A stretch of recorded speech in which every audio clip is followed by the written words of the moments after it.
Hey, my friends, welcome back to Faith Unraveled, a podcast and YouTube channel devoted to helping you deconstruct your faith and start on the path to reconstruction, building a life outside of the indoctrination. That can be a really tricky process, and it's a topic that we're both very passionate about. I'm here with my partner, Jamie.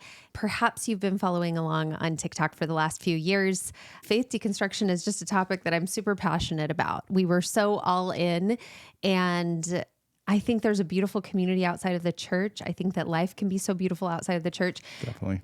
And we always say that our life is better than it was before. So the Mormon faith crisis ended up being the greatest gift of our lives. So today we're gonna dig into our first topic on our series of deconstruction, which is the awakening. The awakening. We've had some really good conversation about this leading up to this episode, and one of the things that Jamie talked about is that it's usually not just black and white, like waking up after being totally in this trance of indoctrination. There tends to be a process leading up to it. Some, I think, can be black and white. But I think for most people, something cracks that eventually comes to the point to where they see it all at once. So we're going to talk about this as a wall of indoctrination that the church built since the time you were little, and this process of cracking that wall of indoctrination until ultimately you see past it. And for your like big awakening where you read the CES letter and then the night of, you were like, I'm done with the church.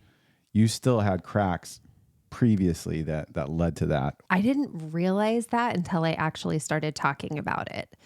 So please tell us in the comments if you were one that really felt like you woke up just like a 180 when you saw the challenges to the church's truth claims, or were you a gradual deconstructor? A slow burn. A slow burn. Jamie was definitely in the camp of the slow burn. So let's talk about waking up from the trance. Talk about what that wall of indoctrination is to you. So I think this begins like when you're a young kid. I mean, you start being brainwashed in primary about the church. Follow the prophet. I want to see the temple. Jesus wants me for a sunbeam. And then all the lessons at that age, you start learning about the church at such a young age to where you don't know anything different, right? And so this is another topic that we talked about. The church has methods to keep you in and locked into the church, whether it's a natural man is an enemy of God, or no unclean thing can enter the kingdom of heaven. These indoctrinations keep you tied and anchored to the church. You know, one person pointed out that song, "There's a right way to live and be happy. It is choosing the right," which is what the church teaches you is right every day. Totally. Like you're taught that there is literally one right way to live. And you sing these songs for 8 years. I hope they call me on a mission. So from 4 all the way up to 12, you're singing these songs in primary. Not to mention you're indoctrinated with this very binary worldview that number one, there's a right way to live and be happy.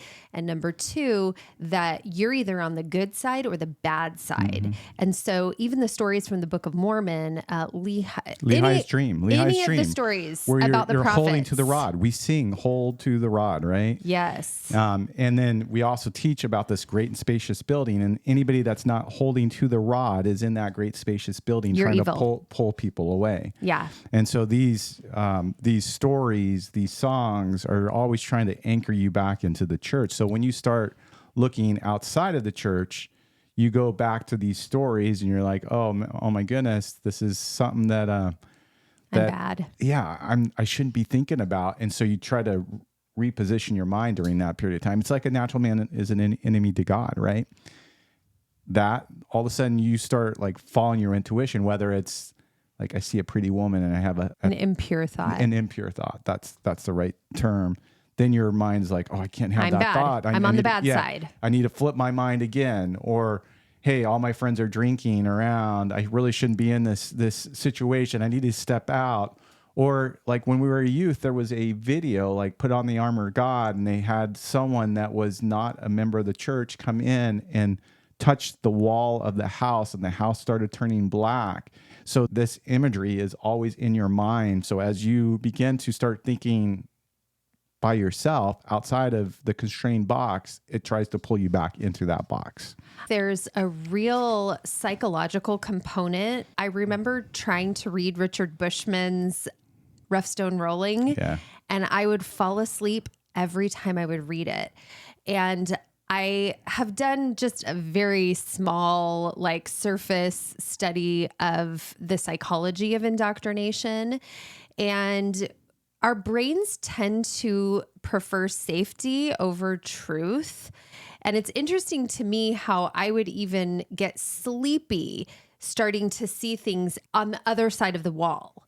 Like Richard Bushman's a perfect example because he is, from a faithful perspective, revealing things about Joseph Smith's life that are not part of the correlated materials. And we're taught to only read the correlated materials. So when I would start to see things outside of that, it would almost be a threat to that wall of indoctrination, and I would get sleepy. And it's like my brain did not want to go there. My brain did not want to wake up to this. The other thing is they would teach like anything negative toward the church would be anti, right? So no matter if it's history that's negative, it's anti. Right. We're going to create this black and white perspective of the world that things are either our narrative or they're evil.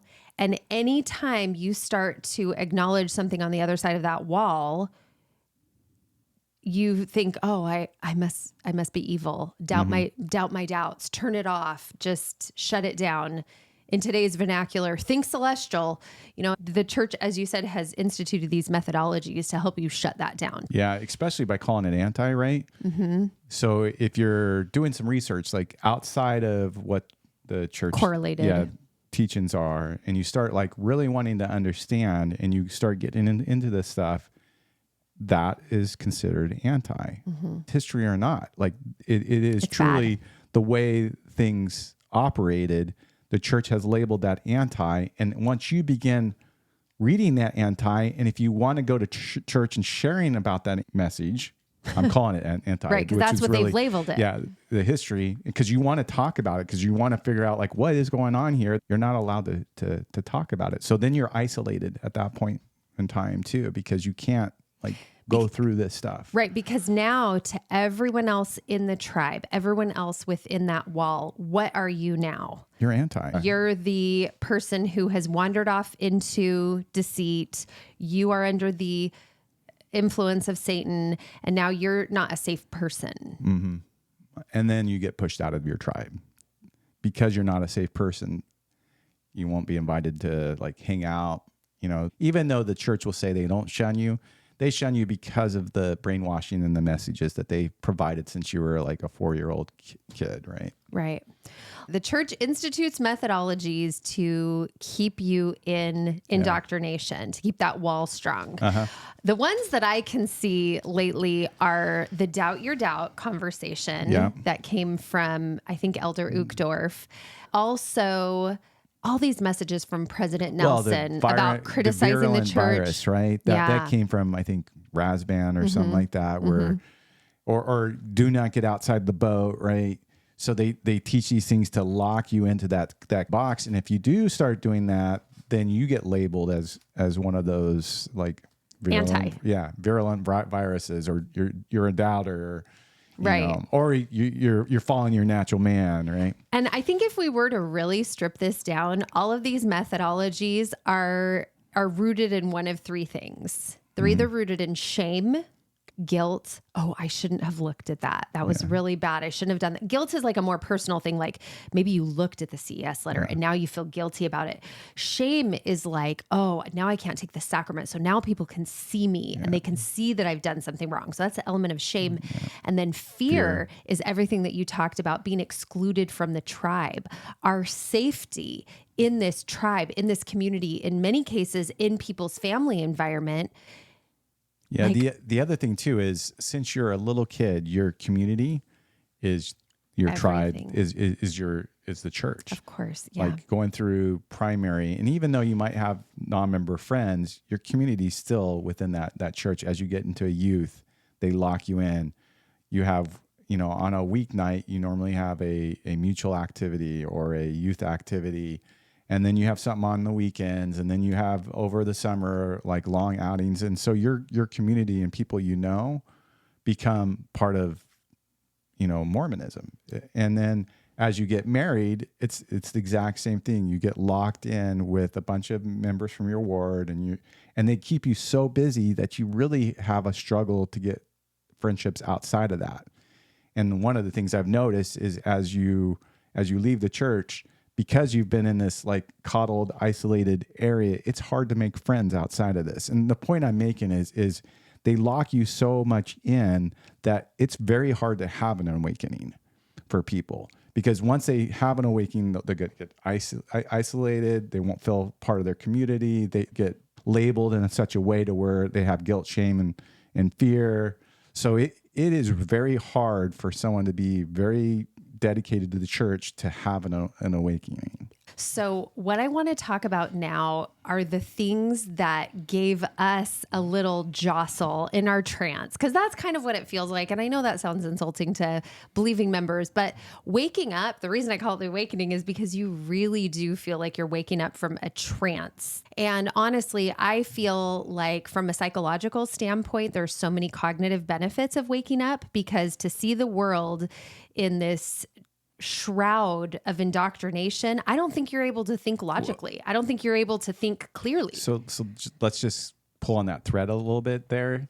We wear the garments. You do not cuss. That's part of our religion. So it controls what you say. It controls what you wear. It controls what you think. Because if you start thinking in the wrong way, then you might have to go see the bishop, right? So it controls what you do around your thoughts. And so it really encompasses everything that you do. And so it locks you in every single way to think the way the church you to think. And people within the church, whenever faced with this information, what I've noticed in my TikTok comments is that they'll say, the church doesn't make you do anything. This is all your decision to do this. And it's up to you whether you want to live this way. And what I would say is that the church has set up a genius system that keeps every member accountable, so that if they look at the CES letter, they've been sufficiently indoctrinated to feel the guilt attached to that. It's not just every member accountable. Other members are accountable for you too, because you're my ministering family, or as we used to call it, home teaching, right? So I come in to make sure you're doing okay, and I check up on you, and then I go report back to the elders quorum if something else doesn't happen right. Yeah. Oh my gosh. Okay. So I think that there are a couple of different scenarios that affects so many people that are deconstructing right now. And that is to have a loved one that is so badly impacted by the church that it causes their family to wake up and to say, there's no way that God could do this. Yeah. So I would say this is people who have a family member who is a person of color. I have friends who have children that are not white, and that was what woke them up, because they're looking at their child and realizing there is doctrine that is so inexplicably harmful to my child and is written in our canonized scripture. Would a loving Heavenly Father have talked about a skin of blackness as a curse? Okay, so that's the first. And so many of the rainbow parents who are coming to the realization that a loving God in heaven would not have any policies against people that don't allow be married and to receive the blessings of salvation without having to suffer in celibacy. Yeah, there's a lot of turmoil in that, right? One, do you want to love your kid, or do I need to follow the church? And so they're in this weird place to where they start like awakening a bit because they're seeing conflicting information. They love their kid, but the church doesn't allow them to receive salvation. So, and they won't live with them later on in life, like in the eternal unless they choose to suffer in this life. Yeah. Like you can have salvation as long as you have to suffer in this life. And we have had friends who have isolated the kids who have gone through that, which is totally sad because like it's all built upon a life now. So right. It was a completely arbitrary rule in the first place. Yeah. And just because it works well for you doesn't mean that it's going to work well for people that you love. And Yeah. so that's why we're making our content. Okay. So looking back, these are the moments that we had a little bit of dissonance because we were faced with something that we hadn't seen before. So it was around early 2000s. I was going to the church building for probably like a Joseph Smith's birthday, like a memorial kind of celebration. And I was asked to dress as Emma and to talk to the kids as Emma Smith. And I was like, I don't really know anything about Emma Smith. And Jamie, being the best church history buff that I know, I was like, what do you know about Emma Smith? And that's when you started to tell me, ooh, there's some things there that you might not know about yet. And he was right. I didn't know that Emma splintered off from the church that became the Brighamites, that she did not follow Brigham Young. Yeah, didn't go to Salt Lake City. That Brigham Young hated her and talked pretty violently about her to the church membership at that time. And it wasn't consistent. Like church history tells us that Joseph Smith had plural wives, and I knew that. But then why did Emma Smith always deny that? Yeah. I didn't know any of this. And I was like, wait, what? Like tells you how on board she was with that doctrine. Polygamy. Right, right. And then later we find out what was actually going on during that period of time, especially at the beginning of the 1840s when Joseph Smith started to be sealed to these That's wives. one of those spins the church gives us, right? That Emma and Joseph were this like loving couple. Everything was really good between their marriage. And then as you get into history, you find out that it was pretty tumultuous. So. Yeah. And you had said at the time that there was even rumors about her trying to poison Joseph Smith. So I just was like, what the heck? So put that on the shelf. You tell me why that became putting on the shelf. Like, why was that? It was the first time that I ever looked at the church in any kind of negative light at all. Like, it's because it contradicted the narrative that you learn when you were a kid. Yeah, right. That's a way to say it. Yeah. So better way to say when it. you were a kid, you thought that Emma and Joseph had this loving relationship, but what you ended up finding out that it wasn't the case, and it was very problematic for a good portion of their marriage. It challenged my perspective. Yeah. So the next one was in 2008, I want to say. And that was when you came across some things. Yeah. So I have my dad who's a Mason, and he would always talk about and a convert to the church. And he was asked to be a Mason, and that's another story we can share a little bit later. But he would go through and show me the signs and tokens from the Masons and compare them to what we did in the temple. And I found at a very early age, like this is even prior to me going to the temple, that the Masons and the temple rituals were pretty similar. But the way that my dad taught me was that Solomon's temple builders were the Masons, and that this organization has lasted since then. It's really simple to go on the internet and start like doing some research and finding out that they were not Solomon's temple builders, that Masons started 1600s, 1700s. Many hundreds of years later. And so then you question, like, how can the Masonic rituals be the same in the temple if this was of God, and this is like these rituals were always around since like the dawn of time.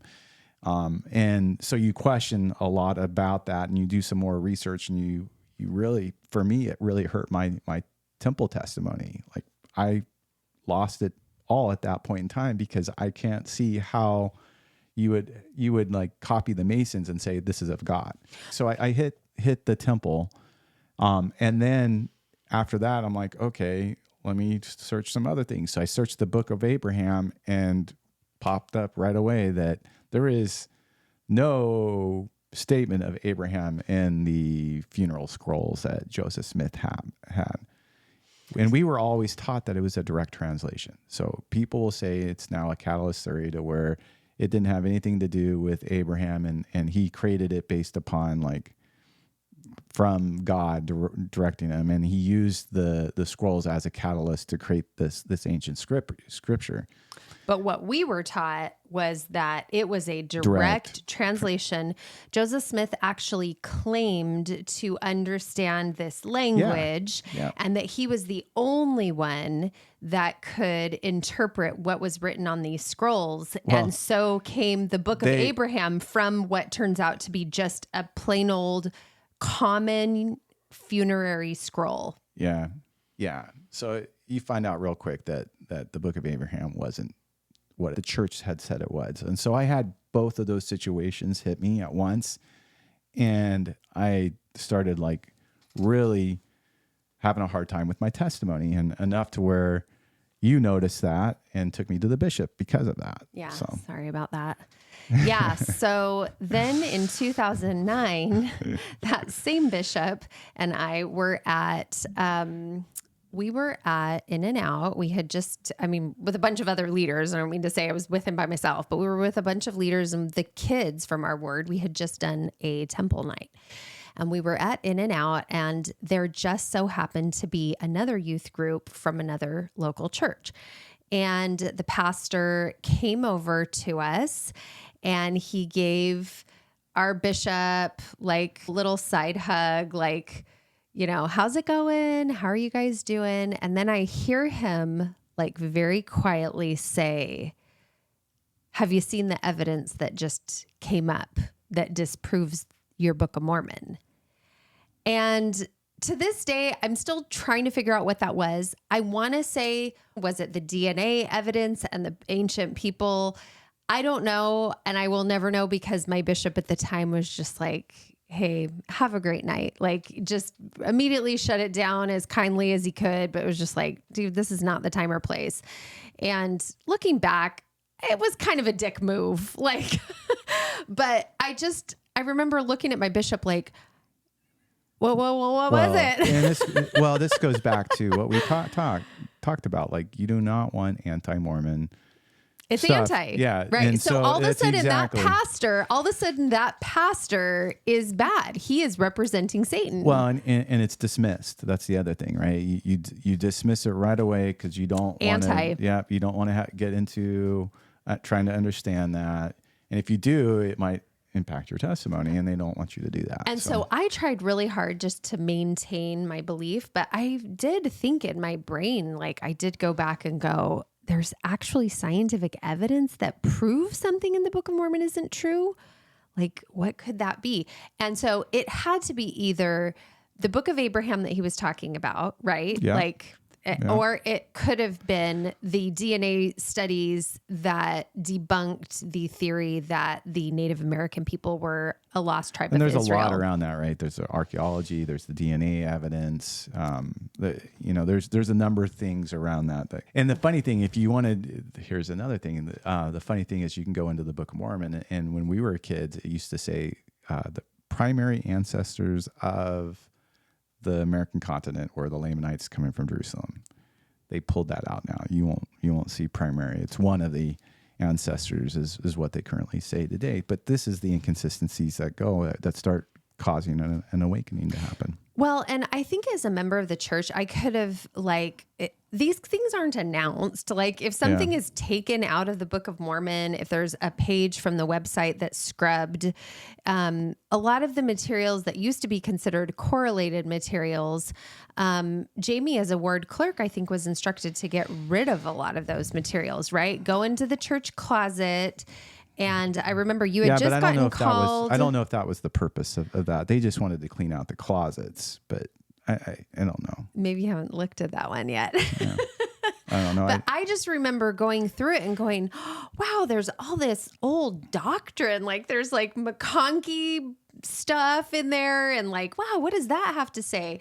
And for me, as a very scrupulous, like definitely someone with religious scrupulosity, I was really into reading Brigham Young's Journal of Discourses. I thought his teachings about the word of wisdom were so insightful, and he was so shaming to the mothers. Yeah. He was like phenomenally shaming to the mothers for feeding their children sweets and meats and treats that will put them into disease and an early grave. Like, he was very misogynistic. It was all about the mothers.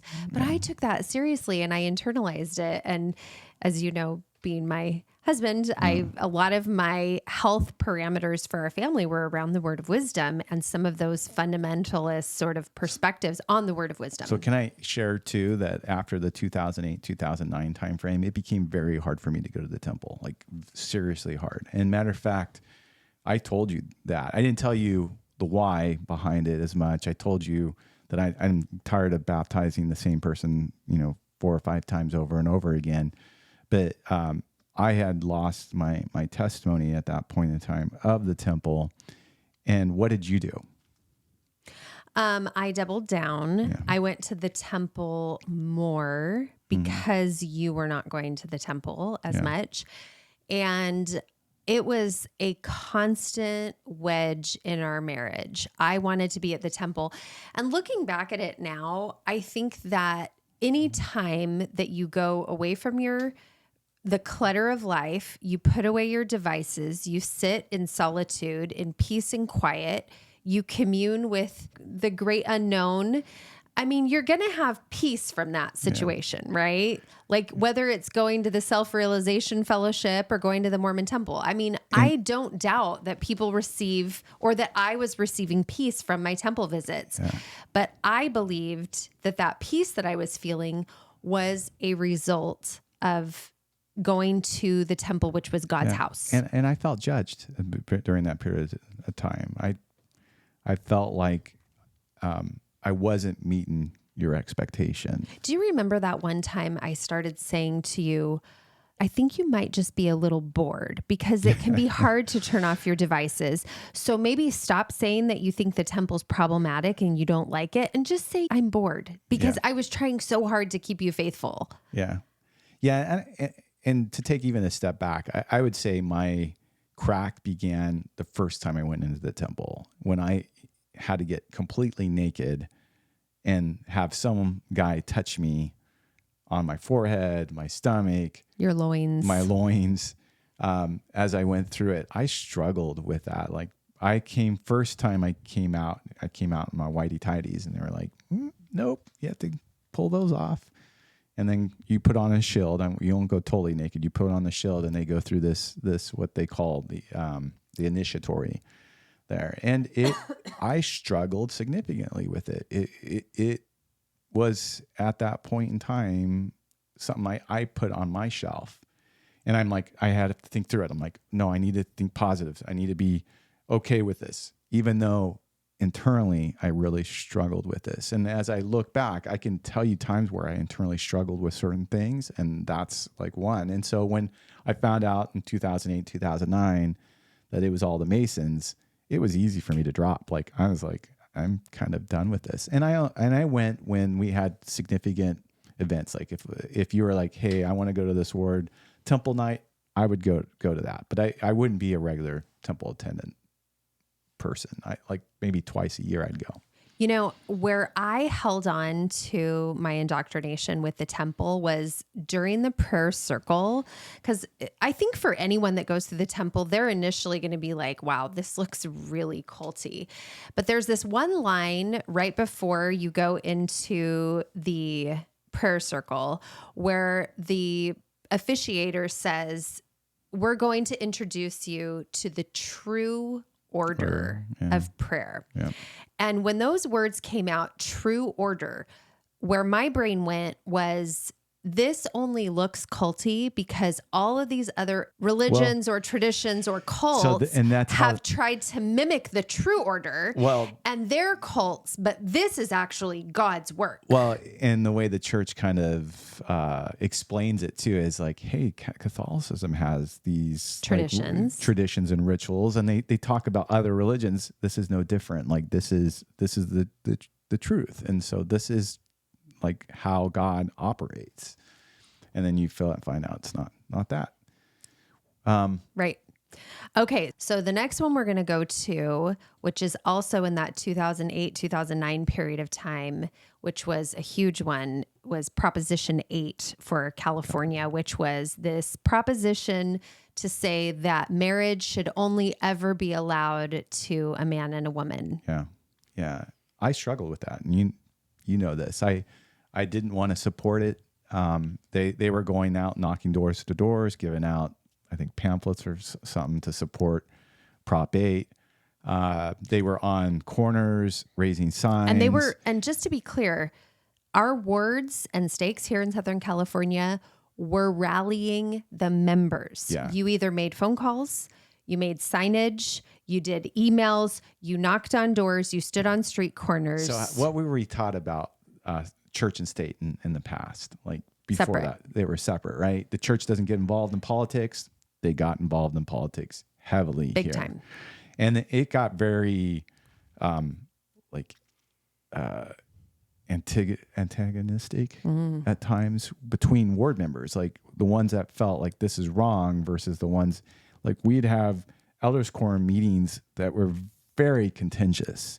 We had Sundays where they bring the women and men together, and it felt very contentious at that period of time. And then social media became very angry toward anybody that didn't support Prop 8. And so it was a time where I felt that the church had lost the love of God.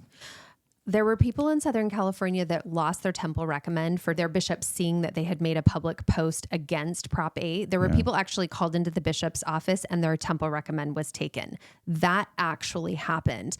The second thing, and a dynamic that I want to try to describe, and anyone who's been in social media spaces where there's ex-Mormon conversations will know that there are unhinged people everywhere, including in the Church of Jesus Christ of Latter-day Saints. They don't represent everyone, but I'm going to say that most wards have one. Most wards have a radical, fundamentalist thinking person who is actually hateful. These are like the Desnat kind of people. And when we in our ward were having a fifth Sunday meeting, it was about, I think Proposition 8 was over, but it was something about, protecting our religious freedom, right? That's what the conversation was always, protecting marriage as a sacred institution between a man and a woman. Yeah, they flipped it, right? They flipped it about protecting protecting marriage. us. Yeah. And so we're in this meeting, and I remember at the time I was a young women's leader, and I had a few young women at that time that I know now are gay, and they were in that room.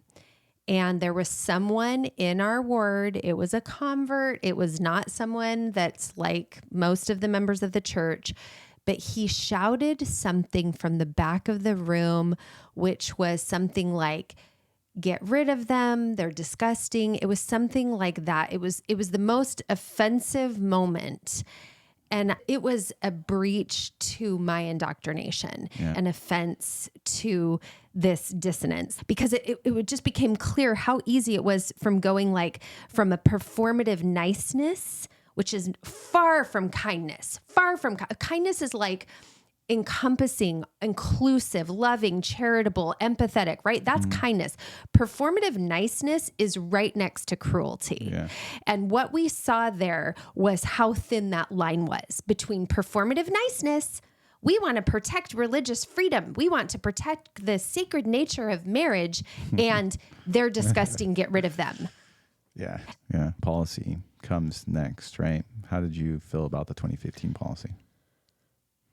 So the 2015 policy was to state that anyone who had parents who were LGBTQ or parents who were polygamous could not be baptized, and they could not go on a mission without denouncing their parents and their families. So we have friends that are gay who had children who were mission age. We even have gay friends who had left the church for being gay, but they were still really trying to make it work. And they would bring their kids to church. one of them had a kid who I want to say was just coming home from a mission at that time, or maybe even she was on a mission. And I just remember thinking she wouldn't have been allowed to go on a mission because her mom's gay. And so that was horrific. Then we saw an episode of Sister Wives, and tell us about that, because that was big for you. It was actually that was when we stopped watching Sister Wives. Well, and I would bring up controversial topics on you just to get you to critically think. And this is after the 2008 timeframe. And part of it was I wanted you to see things aren't as rosy as the church sees them. And one of them was around Maddie Brown. She was going to get baptized and she needed to get approval from the First Presidency. And Maddie Brown is one of the children on the show Sister Wives, which is a show about a Mormon family that practices polygamy. Cody Brown and his wives, Janelle, Mary, Christine, and Robin. And it's become a very popular show, but just in case you're not familiar with it, Maddie is one of Janelle's kids. And so she had taken the discussions, and it's all the same history. It all comes from Joseph Smith, Book of Mormon. So she wanted to join the mainstream Mormon church. Yeah, the 2015 policy didn't only affect LGBT, but it also affected anybody that was in a polygamous, like if one of their kids were going to get baptized and they were public, the church advised against baptizing him. And for her, it went to the First Presidency and they turned it down. And it really bugged me seriously that you could turn down a salvation ordinance for someone who wants to get baptized, who's doing whatever she can to get baptized. And because her parents are polygamists, they would turn them down. It's the same policy. It affected polygamists, it affected LGBT. And to me, if Jesus was at that very moment on the earth, I would be like, there's no way Jesus would say no. That this is someone who wants to come and be in the fold of Christ. And the church was turning it down. And so I threw that to you. I'm like, what do you think about this? Do you feel comfortable with this? And so for me, that was another shelf item. I'm like, hey, this does not make any sense based upon what I've taught since I was very young. If you are worthy and you want to be baptized, the waters are open for you to be baptized. In this situation, the waters were closed. And so it was against everything I had been taught earlier. And so I brought that to you and brought that forward. How did you feel about that? Well, I think our friend put it into perspective for me when this whole thing happened. And just for anyone who's not familiar, this changed back just a few years later. They switched it back. 2015, and then they flipped it back in 2019. It was far too problematic for the church. And so for a lot of people, they deconstructed when it flipped back, because it was like, wait a second, I did everything I could to make this work in my brain, and now you're changing it back. Does that mean God changed his mind? But the way that our friend said it to his bishop is he said, Bishop, I want you to think about your daughter who just got married. Let's say that husband is so abusive to your daughter, okay? And he ends up being a horrible person who commits crimes and murders people, and he goes to prison and gets the death sentence because that's how horrible he is.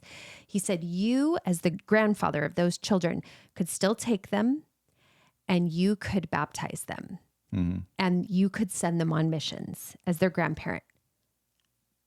But with the way that the church's policies are set up now, if that son-in-law were gay, you wouldn't be allowed to. Mm-hmm. If he were a mass murderer sent to prison with the death sentence, you'd be fine baptizing your children. The church would have no problem with that. But if he were gay or trans, you wouldn't be able to baptize your own grandchildren. For between the time of 2015 and 2019. Right. And I think I think it was right after the 2015 policy that this conversation happened. That's how messed up that policy is, right? So I want to go to what you were thinking during those periods of time. You talked about just in general the policy, but did that become a shelf item for you, and why did it become a shelf item for you? The church institutes methodologies that prevent that wall from cracking. There's all kinds of kind of messages. Some of them are said over the pulpit, and some of them have become rather cultural. And so the one that I would fall back on was more cultural in nature, and it was just this idea that the church and the gospel are two different things, and that sometimes the leaders are imperfect, they make mistakes, and that's what I would fall back on. Yeah. Heavenly Father knows how to work this out. There was also a statement made, and I don't know where it went. I feel like it's probably in a handbook, but it discouraged the members from giving any reasoning for doctrine. Do you remember that? Yeah.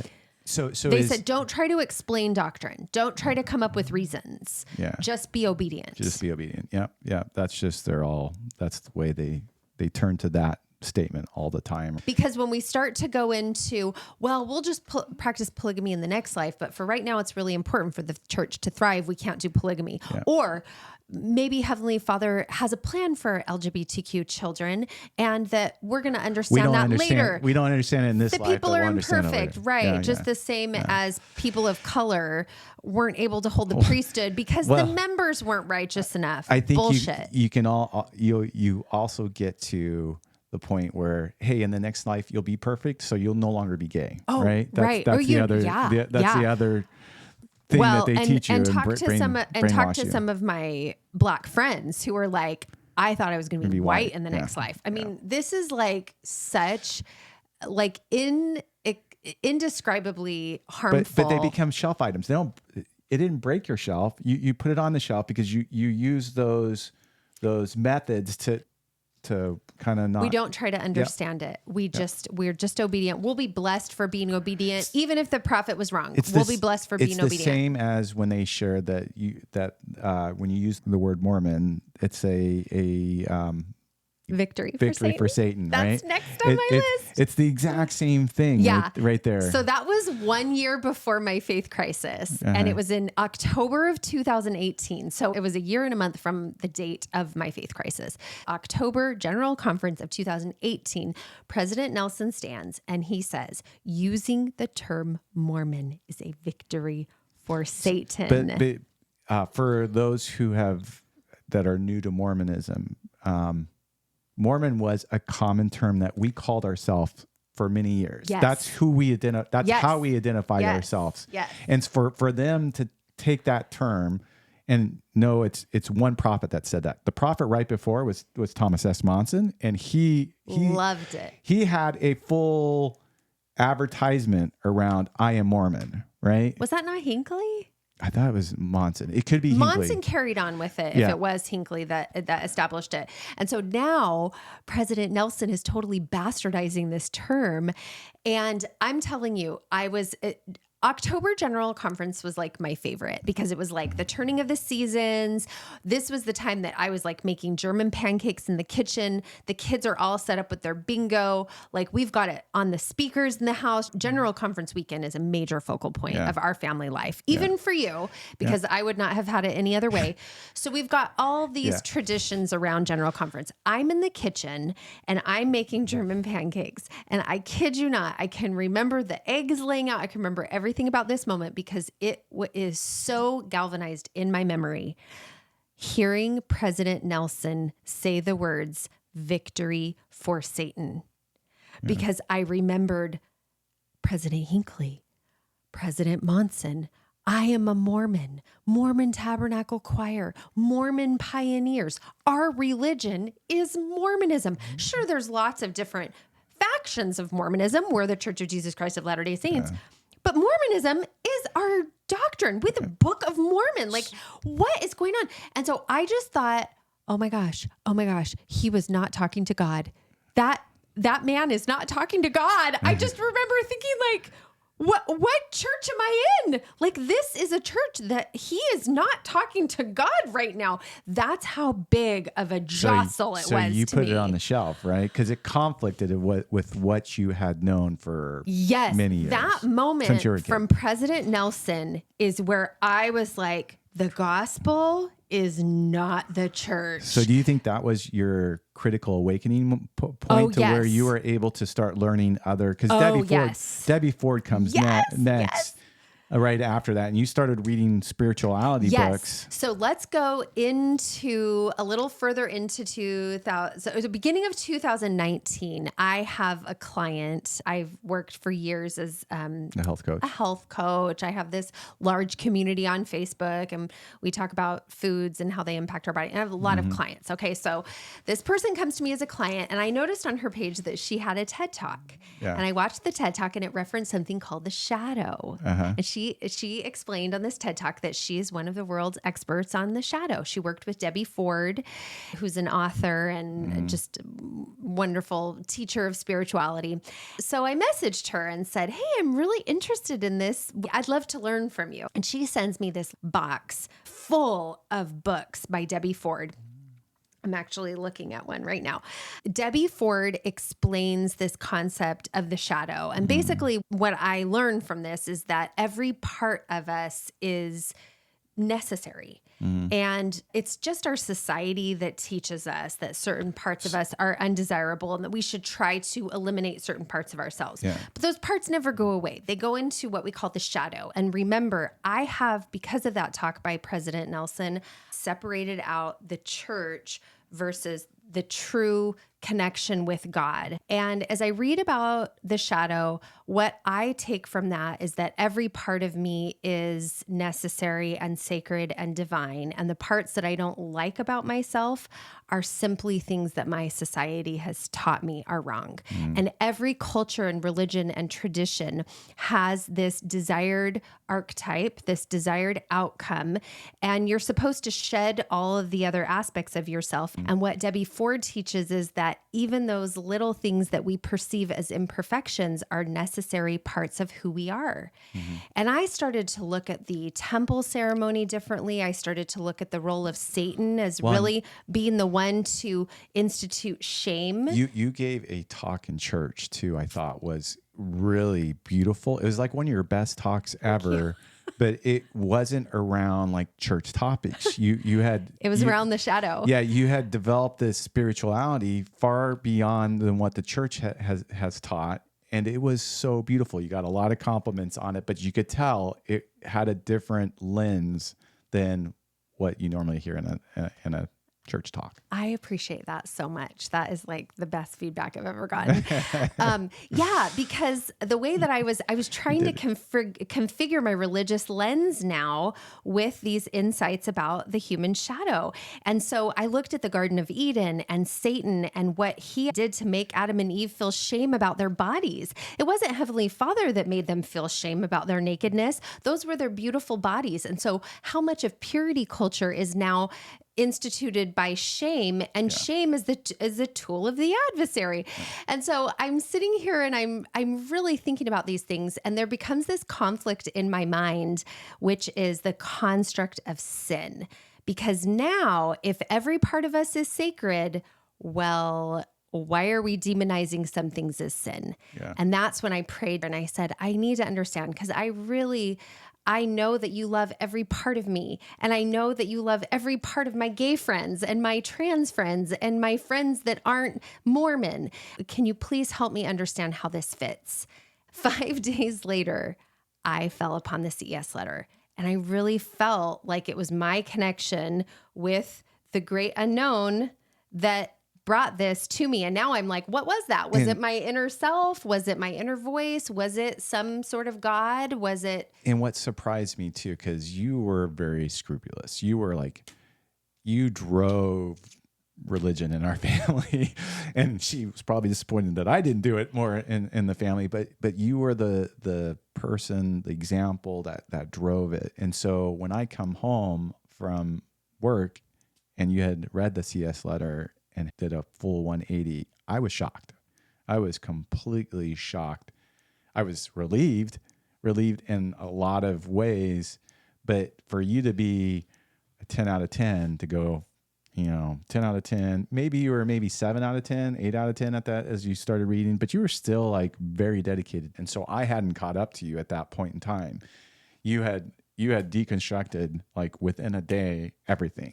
Well, we're going to go ahead and wrap up our episode on the awakening. But in our next episode, what we're going to talk about are the impacts of the unraveling. Yeah. Because now, if you don't believe that the church is true, what does that mean about God? What does that mean about spirituality, spiritual experiences that you've had? How do we reconcile all of this? And is it all gone? Is it all fake? Are we now nihilist? Like, what does this mean? The one point I want to bring up is you deconstruct, or you no longer believe. I still believed for at least 2 or 3 months after that. And it took me time to get to where you were and fully awake to where I was ready to deconstruct too, which was a reversal of where we were at, right? 2008.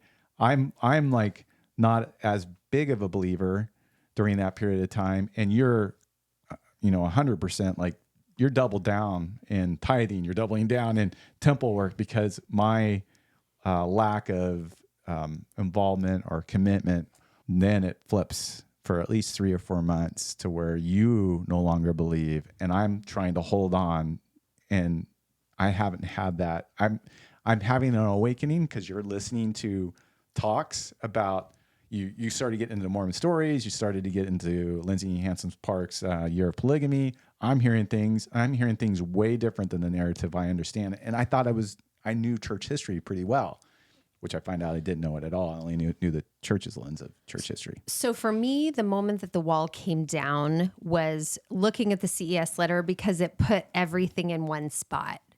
Did you have a moment, and we'll conclude on this, did you have a moment where the wall came down, or was it brick by brick? Well, I would say bricks were coming down, or shelves were cracking in multiple places.